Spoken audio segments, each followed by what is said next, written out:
বন্ধুরা, আজ আমি আপনাদের সামনে হাজির হয়েছি সিটি অফ এম্বার মুভির এক্সপ্লেনেশন নিয়ে। মুভিটি রিলিজ হয়েছিল 2008 সালে।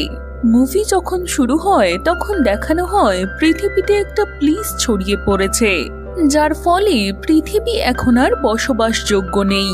এই জন্য কিছু আর্কিটেক্টস আর ইঞ্জিনিয়াররা মিলে নতুন জেনারেশনকে প্রোটেক্ট করার জন্য এম্বার নামের একটা আন্ডারগ্রাউন্ড সিটি তৈরি করে, যতদিন না পৃথিবী আবার বসবাসযোগ্য হচ্ছে। এর পরের প্রজন্ম যাতে পৃথিবীর সম্পর্কে কিছু জানতে না পারে, সেই কারণে ওরা একটা বক্স রেখে দেয়। এই বক্স 200 বছর পর ওদের স্বাধীনতার একটা ইনস্ট্রাকশন দেবে। এই বক্সটা শহরের সব থেকে প্রথম মেয়রকে দেওয়া হয়। বছরের পর বছর ধরে এটা mayor two mayor pass on হতে থাকে, কিন্তু সময়ের সঙ্গে সঙ্গে ওরা ভুলে যায় যে এই বক্সে আসলে কি আছে। এরপর 7তম মেয়রের পরের মেয়রকে এই বক্সটা পাস অন করার আগেই তিনি মারা যান। সময়ের সাথে সাথে এই বক্স মানুষের চোখের সামনে থেকে হারিয়ে যায়। 200 বছর পর এই বক্স নিজে থেকে খুলে যায়, কিন্তু এই বক্স ব্যবহার করার জন্য তখন কেউ সেখানে উপস্থিত ছিল না। আরো কিছু বছর অতিবাহিত হয় আর মুভি আন্ডারগ্রাউন্ড এম্বার সিটির দিকে শিফট করে। ওই জায়গাটি কিছু ডিফাইন সিস্টেমেটিক নিয়মের মধ্যে দিয়ে চলে, যেমন ফুড সাপ্লাইজ, ওয়াশিং ডিপার্টমেন্ট আর অন্যরকম কাজ সেন্ট্রালাইজ হয়। আর সবাই সিটিকে পরিচালনা করতে নিজে নিজের রুল চালায়। গ্রাজুয়েশন করার পর মেয়র লটারির মাধ্যমে ঠিক করে কাকে কোন কাজে নিযুক্ত করা সম্ভব। এখানে আধুনিক টেকনোলজি প্রায় নেই বললেই চলে। বেশিরভাগ কাজ ম্যানুয়ালি হয়। পুরো শহর আলোর জন্য জেনারেটরের উপর নির্ভরশীল, কারণ সিটিকে 200 বছরের ক্যাপাসিটিতে বানানো হয়েছিল। কিন্তু এখন যেহেতু 200 বছরের বেশি হয়ে গেছে, জেনারেটর ধীরে ধীরে দুর্বল হয়ে পড়ছে আর কারেন্টও কয়েক ঘন্টা অন্তর অন্তর অফ হয়ে যায়। ডুন স্বাবলম্বী আর একজন প্যাশনেট টিনেজার। সে নিজের বাবার মতো ইলেকট্রিক্যাল হেল্পার হতে চায়, যাতে জেনারেটর ঠিক করতে ওর যোগদান থাকে। ওর বাবাও একজন যোগ্য ইনভেন্টর, যিনি সিটির জন্য প্রচুর কাজ করেছেন। অন্যদিকে লিনা একজন মেসেঞ্জার হতে চায়, কিন্তু ওদের ভবিষ্যৎ যেহেতু লটারির ওপর নির্ভর করে, সেই কারণে লিনা একজন পাইপ হেল্পার আর ডুন মেসেঞ্জারের কাজ পায়, যেটা দুজনের কারোরই পছন্দ হয় না। ডুন মেসেঞ্জার হওয়ার থেকে লিনার কাজ অদল বদল করে নেয়, কারণ এতে করে জেনারেটরের কাছাকাছি তো সে থাকতে পারবে। অন্যদিকে লিনা অবশেষে তার ফেভারিট জব পেয়ে যায় ডুনের জন্য। লিনা ওর এই আনন্দ ওর দিদার সঙ্গে শেয়ার করে। বয়স হওয়ার কারণে ওনার মেমরি দুর্বল হয়ে পড়েছে। দিনের শেষে লিনা ওর বোনকে ঘুম পাড়ানোর সময় ওর বাবার রেকর্ডেড কিছু ভয়েস কল আনসারিং মেশিনের সাহায্যে শোনায়, কারণ ওদের বাবা আর এই পৃথিবীতে নেই। ওনার ভয়েস কলে অন্য মানুষের আওয়াজ শোনা যায়, যার নাম বড়। উনি লিনার বাবার উদ্দেশ্যে একটা মেসেজ পাঠিয়েছিলেন। উনি বলেছিলেন কোনো একটা জিনিসের প্রতি উনি ওনার দৃষ্টিভঙ্গি বদলে ফেলেছেন আর উনি লিনার বাবার সাথেই আছেন। এই কথার পর ওই মেসেজ ওখানেই শেষ হয়ে গেছে। লিনা প্রথম দিনের কাজের ব্যাপারে খুবই উৎসাহিত ছিল। আরো প্রথম অ্যাসাইনমেন্ট পেয়েছিল নিজের পছন্দের আন্টকে মেসেজ ডেলিভারি করার। ওই সময় কোনো গরিব মানুষের চিৎকার শোনা যায়। লোকটি সিটির আননোন ডার্ক লোকেশন থেকে ভীত সন্ত্রস্ত হয়ে বাইরে বেরিয়ে আসে, যেখানে সিটির লোকেদের যাওয়ার অনুমতি ছিল না। লোকটি ভয় পেয়ে বাকি মানুষদের বোঝানোর চেষ্টা করে এক অদ্ভুত ধরনের ক্রিয়েচারকে সে দেখেছে। ক্রিয়েচারটা ওনার বাড়ির থেকেও বড় ছিল, কিন্তু ওর কথায় কেউ বিশ্বাস করে না। আর সিটির রুলস ভাঙার জন্য অফিসাররা ওকে ধরে নিয়ে চলে যায়। কিন্তু লিনা চালাকি করে লোকটার হাত থেকে পড়ে যাওয়া ক্রিয়েচারের একটা কাঁটা তুলে নেয়। অন্যদিকে ডুন নিজের কাজে এসে রিপোর্ট করে। ডুন এবার বুঝতে পারে সিটির পুরো সিস্টেম ধ্বংসের মুখে দাঁড়িয়ে আছে, কারণ ওদের কাছে জেনারেটর আর পাইপকে ঠিক করার জন্য কোনো নতুন পার্টস নেই। এই কারণে ওদের এখন যা জিনিসপত্র রয়েছে সেগুলো দিয়েই কাজ চালাতে হয়। এমনকি এই সিস্টেমগুলো ঠিক করার জন্য অনেক মানুষের প্রাণ চলে গেছে এতদিন ধরে, যাদের মধ্যে একজনের হেলমেটও ও খুঁজে পায়। এই লোকটি পাইপকে ঠিক করার চেষ্টায় ডুবে মারা যায়। ওর মেন্টর স্লেভসকে দেখে এটাই মনে হয় যে ওরা এবারের সিস্টেমের কাছে হার স্বীকার করে নিয়েছে, তাই যে যার নিজের কাজ নিয়ে ব্যস্ত থাকে। ওদের এসব নিয়ে কোনো মাথা ব্যথাই নেই যে কিভাবে ওরা জিনিসগুলোকে ফিক্সড করবে পার্মানেন্টলি। কিন্তু ডুনের মধ্যে এখনো ইচ্ছে ছিল, সেই জন্য স্লিভসকে না বলে ওর কাছ থেকে ও টানেলের ম্যাপ নিয়ে নেয়। টানেলকে এক্সপ্লোর করার সময় ও একটা বন্ধ চেম্বার খুঁজে পায়, সারপ্রাইজলি যেটা ম্যাপ থেকে বাদ দেওয়া হয়েছে। এছাড়া এমন একটা টানেল সে দেখতে পায় যেখানে পুরো অন্ধকারে ভরে আছে, আর কেউ জানেই না যে ওই অন্ধকারের পরে কি রয়েছে। ও স্মার্টলি অন্যদিকে পৌঁছে যায়। কিছু দূর যাওয়ার পর অফিস পাইপ দেখতে পায়। সেই পাইপের উপর চড়ে ও সিটির স্টোর রুমে পৌঁছে যায়, যা সিটির ফুড সাপ্লাই ছিল। কিন্তু সম্পূর্ণ রুম প্রায় শূন্য অবস্থায় পড়েছিল। এর অর্থ হলো ফুড সাপ্লাই সিটির জন্য কম হতে শুরু করেছে। ডুন এই সমস্ত খোঁজ খবর নিচ্ছিল, সেই কারণে রেগে গিয়ে গার্ড ওকে ওখান থেকে বার করে দেয়। তখনই পাওয়ার কাট হয় আর অনেকক্ষণ পর কারেন্ট আসে। এই কারণে লোকেদের মধ্যে ভয়ের সৃষ্টি হয়। অনেক মুশকিলের পর সবকিছু জোগাড় করে ওটাকে সাময়িকভাবে ঠিক করা হয়। এইসব সিচুয়েশনে লিনা ওর গ্র্যানি আর ছোট বোনের পরিস্থিতি দেখতে বাড়ি যায়, যেখানে ওর গ্র্যানি এই সমস্ত ঝামেলার মধ্যে ওকে কিছু বলার চেষ্টা করছিল। ওর গ্র্যানি বলে ওদের বাড়িতে এমন কিছু জিনিস আছে যেগুলো ওর গ্রেট গ্র্যান্ডফাদার রেখে গিয়েছিল, যিনি সিটির 7th মেয়র ছিলেন। লিনা বাড়িতে একটা বক্স খুঁজে পায়, কিন্তু ওই বক্স দেখেও সে কিছুই বুঝতে পারে না। তার গ্র্যানির ওই বক্সের ব্যাপারে কিছুই মনে ছিল না। বাড়ির কাজ শেষ করার পর ও লোফারের কাছ থেকে মেয়রের কাছে মেসেজ নিয়ে যাওয়ার কাজ পায়। মেসেজ নিয়ে লিনা মেয়রের অফিসে পৌঁছায়, যেখানে ও কিছু ছবি দেখতে পায় যে সেখানে এখনো পর্যন্ত হওয়া মেয়রদের ছবি ছিল, যেখানে ওর গ্রেট গ্র্যান্ডফাদারেরও ছবি ছিল।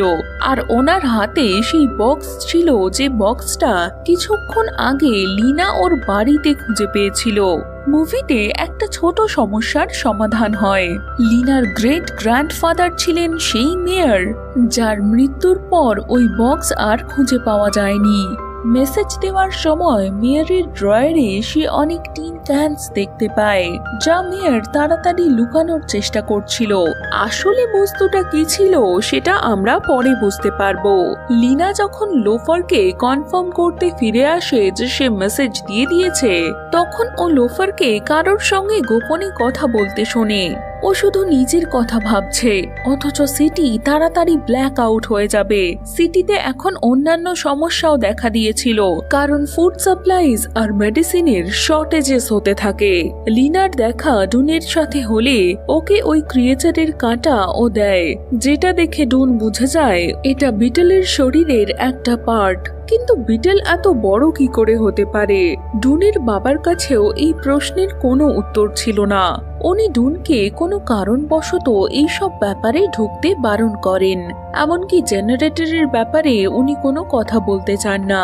লিনা এবার বক্সের ব্যাপারে অনুসন্ধান করতে শুরু করে, আর এই সমস্ত কথা ও ডুনের সঙ্গে শেয়ার করে। ওরা কিছু মার্কিং, কিছু কাগজের টুকরো, শাইনিং ব্যাগ খুঁজে পায়, যেগুলিকে জোড়ার পর ওরা একটা বড় জিনিস খুঁজে পায়। এটা এম্বার, সিটি থেকে বেরোনোর রাস্তার খোঁজ। এই পথে টানেলের ভেতর দিয়ে যাওয়ার রাস্তা আছে।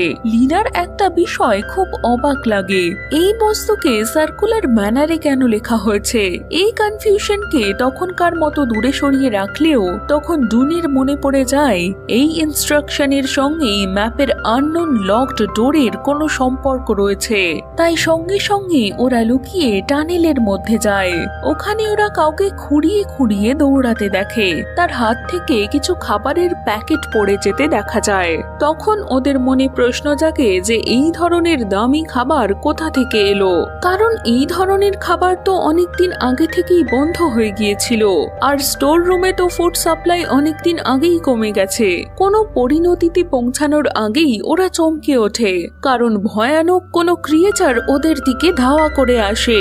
ওরা নিজেদেরকে বাঁচানোর জন্য ওই স্টোর রুমে গিয়ে পৌঁছায়, কিন্তু ওই ক্রিয়েচার ওখানেও পৌঁছে যায়।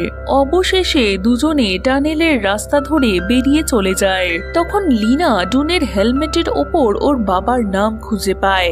ডুন বলে এই হেলমেটটা যে পড়েছিল সে এখানে কাজ করতে গিয়ে ডুবে মারা গিয়েছে। নাম দেখে লিনা বুঝতে পারে ওটা ওর বাবার ছিল। লিনার এই কথাটাই মনে ছিল যে ওর বোনকে জন্ম দিয়ে ওর মা মারা গিয়েছিলেন, কিন্তু নিজের বাবার মৃত্যুর কারণ সম্পর্কে ও কিছুই জানতো না। তার থেকেও বড় প্রশ্ন ছিল এই পুরো শহরে এত জল তো কোথাও নেই যেখানে উনি ডুবে মারা যাবেন। তখনই ওর আন্টের কাছ থেকে লিনা ওর বাবার একটা প্যাশনের ব্যাপারে জানতে পারে, যেটা জেনে বুঝে ওর আন্ট ওর কাছ থেকে লুকিয়ে রেখেছিল, যাতে লিনা এই প্যাশনের ব্যাপারে জেনে নিজের প্রাণ না হারায়। আসলে ওর বাবাও বুঝতে পেরেছিল যে এই সিটি ধ্বংস হতে চলেছে, তাই ওর বাবা তার কিছু সঙ্গীদের সাহায্যে ওই আননোন জায়গা খুঁড়তে থাকে, কিন্তু এক্সিট খুঁজে পাওয়ার আগেই উনি কোনো অজানা নদীতে ডুবে মারা যান। বাড়ি ফেরার সময় লিনা ওর বন্ধু লিজির কাছে ফুডের প্যাকেট দেখতে পায়, যেগুলো অনেক আগে থেকেই পাওয়া বন্ধ হয়ে গিয়েছিল। লিনাকে দেখে ও একদম চমকে ওঠে, আর লিজিকে রিভিল করতে হয় যে লোফার ওকে এইসব দিয়েছে। লোফারকে ও তখন খোঁড়াতে দেখে। লিনা বুঝে যায় যে টানেলের মধ্যে যে লোকটা খুঁড়িয়ে হাঁটছিল সেটা লোফারই ছিল।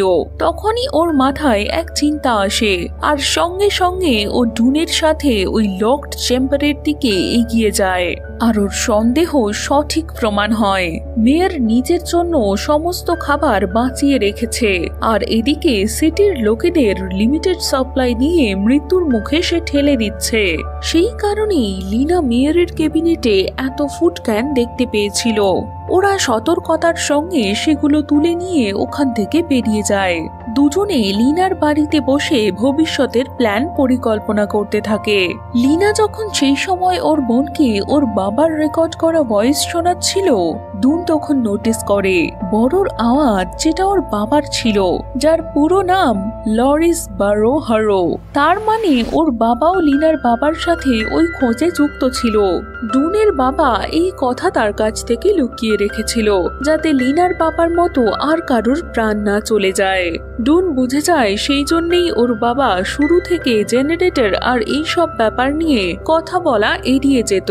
ডুন ওর বাবার কাছে গিয়ে বলে যে সে ওই আননোন লোকেশন পর্যন্ত কি করে পৌঁছালো, যাতে ওর বাবা এই বিষয় সম্পর্কে যেটুকু জানে সেটা নিয়ে ও নতুন পথের দিশা খুঁজে পায়। অন্যদিকে লিনা মেয়রের আসল চেহারা সবাইকে জানানোর জন্য মেয়রের অফিসে পৌঁছায়, কিন্তু বেচারা লিনা জানতো না যে এই কাজে মেয়রের অফিসাররাও জড়িত আছে। ওকে ওরা মেয়রের কাছে ধরিয়ে দেয়, কিন্তু সেই সময় লিনা নোটিস করে যে মেয়রের গলায় একই রকম ব্যাজ রয়েছে যেটা ও বক্সের মধ্যে পেয়েছিল। উনি এখনো পর্যন্ত এটাই প্রমাণ করেছেন যে সিটির জন্য ওনার কোনো চিন্তাই নেই। পাওয়ার কাট হয়ে যাওয়ার সঙ্গে সঙ্গেই লিনা সুযোগ বুঝে মেয়রের গলা থেকে ওই লকেট খুলে নেয় আর ওখান থেকে পালিয়ে যায়।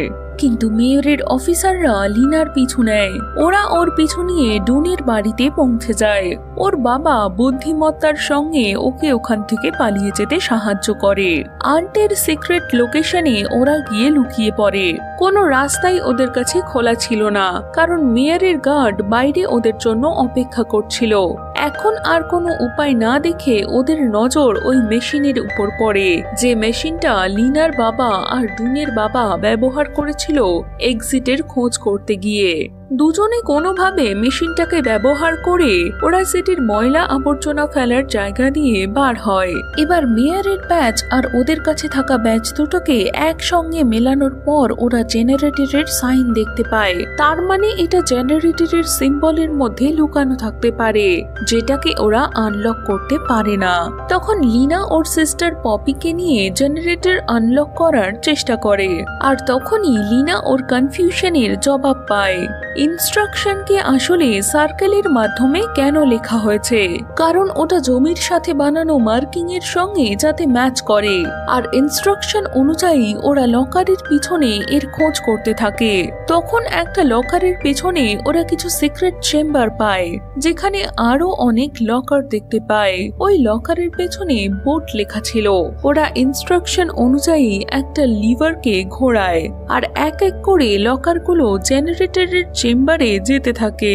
এবার চেম্বার দিয়ে এন্টার করার পর ওরা সিটির পেছনের জগৎটা দেখতে পায়, যেখানে একটা নদী বয়ে চলেছে, আর ওই লকার বোটে রূপান্তরিত হয়ে নদীর দিকে যেতে থাকে। ওরা এবার বুঝতে পারে যে এই বোট সিটির লোকেদের এসকেপ করার জন্য বানানো হয়েছিল। জলের পরিমাণ কম হওয়ার কারণে বোট হুইলের ওপর দিয়ে যেতে পারছিল না। পরের ইনস্ট্রাকশন কোনো একটা রুমের দিকে ইন্ডিকেট করে। পরে ওরা জানতে পারে ওটা এল রুম, যা এমার্জেন্সি কন্ট্রোল রুমকে রিপ্রেজেন্ট করে। ওরা লকিং সিস্টেম দেখার পর বুঝতে পারে যে ওদের ব্যাচটা আসলে একটা চাবি। যখন ওরা কন্ট্রোল রুমে ঢোকে ওরা দেখে ওই রুমটা পুরো মেকানিজমের কন্ট্রোল রুম ছিল, যার কন্ট্রোল রুম ঠিক ওপরের দিকে অবস্থিত ছিল। ইনস্ট্রাকশন অনুযায়ী কন্ট্রোল রুমকে অ্যাক্টিভেট করার পর থেমে থাকা হুইল চলতে শুরু করে, যার ফলে এবার জলের স্তর ধীরে ধীরে বাড়তে থাকে, কিন্তু মধ্যখানে ওটা হঠাৎই আটকে যায়। এরপর মেকানিজমকে অন করে সাডেন প্রেসারের কারণে শহরের ইলেকট্রিসিটির সমস্ত ল্যাম্প ফেটে যেতে থাকে। হাই প্রেসারের ফলে সিটিতে জল রিলিজ হতে থাকে, যা দেখে মেয়রের মনে হয় এটাই সিটির ধ্বংস হওয়ার সময়। ভয়ের চোটে নিজের ফোর্ট রুমে গিয়ে সে লুকিয়ে পড়ে, কিন্তু যেমন কর্ম তেমন ফল। ওই বিশাল ক্রিয়েচার মেয়রকে নিজের শিকার বানায়।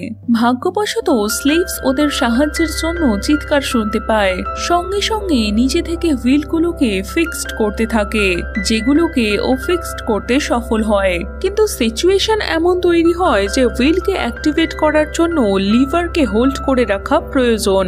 তাই জলের স্তর দ্রুততার সঙ্গে বাড়তে থাকে। আর কোনো উপায় না থাকার দরুন স্লেভস ওখান থেকে গিয়ে ওদের এক্সিটের খোঁজ করতে বলে। তিনজন সঙ্গে সঙ্গে বোটের সাহায্যে ওখান থেকে বেরিয়ে পড়ে, আর একটা বড় স্রোতের মাধ্যমে হুইলের ওপর দিয়ে বেরিয়ে যায়। এই সবের মধ্যে স্লেভস মারা যায়। তিনজনে এবার সিরিজ অফ টানেল থেকে বেরিয়ে এসে অবশেষে একটা স্লাইডিং লিডার থেকে পিছলিয়ে বেরিয়ে একটা গুহার শেষ প্রান্তে গিয়ে পৌঁছায়। ওখানে গিয়ে ওরা দূরে হালকা আলোর রশ্মি দেখতে পায়। ওরা এই গেটওয়ে দিয়ে বাইরে বেরিয়ে আসে। তখন ওরা অবশেষে পৃথিবীতে পৌঁছে যায়, কিন্তু চারিদিকে অন্ধকার দেখার পর আন্ডারগ্রাউন্ড থাকার কারণে ওদের সানসেট বা সানরাইজ দেখার অভ্যেস ছিল না। তাই ওদের মনে হয় যে এই জায়গাটা থাকার উপযুক্ত নয়। কিছুক্ষণ পর যখন সানরাইজ হয় তখন ওরা পৃথিবী সম্পর্কে বুঝতে পারে। এখন বহু বছর অতিবাহিত করে পৃথিবী বসবাসযোগ্য হয়ে উঠেছে। ওরা এম্বার সিটিকে একটা খাদের নিচে দেখতে পায়, কিন্তু গভীরতা হওয়ার কারণে ওদের আওয়াজ ওখানে পৌঁছায় না। তাই ওরা একটা পাথরের মধ্যে ওখানে আসার ইনস্ট্রাকশন বেঁধে নিচে ফেলে দেয়। ভাগ্যক্রমে সেটা ডুনের বাবা পেয়ে যান, যেটা দেখে উনি বুঝে যান যে ডুন এক্সিট খুঁজে পেয়ে গেছে। মুভিটা এখানেই শেষ হয়ে যায়।